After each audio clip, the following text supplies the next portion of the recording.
Pence to the White House. He's huddled in this room, and the only person that can call off these people is the former president, Donald Trump. And one of the most evocative pieces of evidence we have for this is I did an interview with a Capitol Police officer who was in one of those doorways, who was injured by the mob, had to take several weeks off of work. And he said he was as he was confronting these rioters who were trying to push past him and get into the Capitol, he said, "Come on, like, you have to listen to me." And they said back to him, "We're here because President Trump told us to be here. He's the only one we listen to. We don't listen to the police. We don't listen to law enforcement. We listen to President Trump. That's why we're here." And that shows you the importance of what Trump himself was going to say and do on that day. That's why the tweet that he sent out seemed so half-hearted and people were so disappointed by it, because he was, again, the only one that had the power to actually say, OK, I'm going to keep Mike Pence and all these other people safe. So that's what the stakes were. So, I mean, this really shows what Casey's analysis shows us is the need for robust hearings, looking into every aspect of this.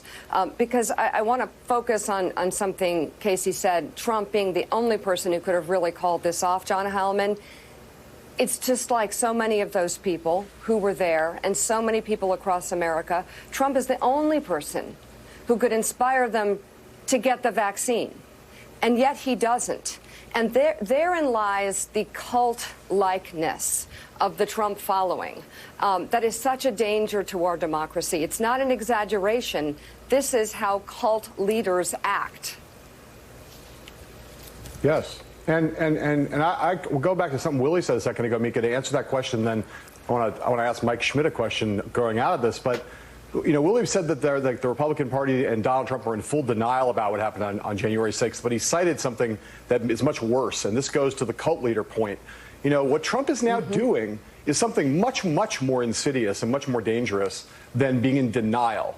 It was bad enough when Trump and others were saying that this was just that these are all happy revelers and it was the atmosphere of a picnic and they were just like normal Capitol visitors, like trying to memory hole what happened on January 6th, even though we all saw it with our own eyes, even though we all can watch the 30-minute reconstruction that Mike's colleagues at the New York Times did in video. It's all out there, right? And here the Republican Party collectively, led by Trump, trying to whitewash it. But they're not trying to whitewash it anymore. Trump is now trying to turn this into a glorious moment of patriotism.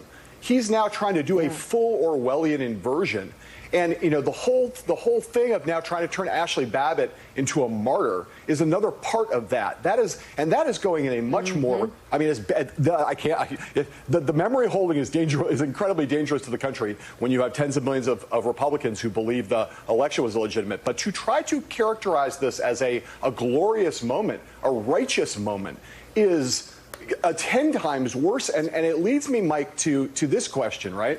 Because it connects up to this other thing, which is at this moment after the election from November 7th all the way through to January 6th, you know, if on this program and other places, when people would express the view that we were worried about what Donald Trump might be doing at the Pentagon with his personnel changes, was he going to try to deploy the military for some political purpose? Was he going to try to hold on to power? If you had said the word coup on Morning Joe, the entire Republican Party would come down in your head and say you are a lunatic, Trump derangement syndrome driven maniac who's fantasizing, paranoid, all of that, right? Now we have learned that the chairman of the Joint Chiefs was not just contemplating the possibility of a coup or Donald Trump trying to seize control of the military for his personal or political ends to try to extend his time in office. He was not just thinking those things. He was taking action on a daily basis on the presumption that that was where Trump was headed. And I guess the question I have to ask is it's crazy to even ask now whether the Republicans have any shame, but it is amazing to me that in this moment, as Mark Milley is revealed as having fought these things, done the things he did, along with Mike Pompeo and others in real time, that there is no collective, institutional grappling with that reality by Republicans. Is there not ever going to be a moment where someone on the Republican side looks up and says, yeah, you know what, we were wrong, and all of you who were most alarmed were in fact right?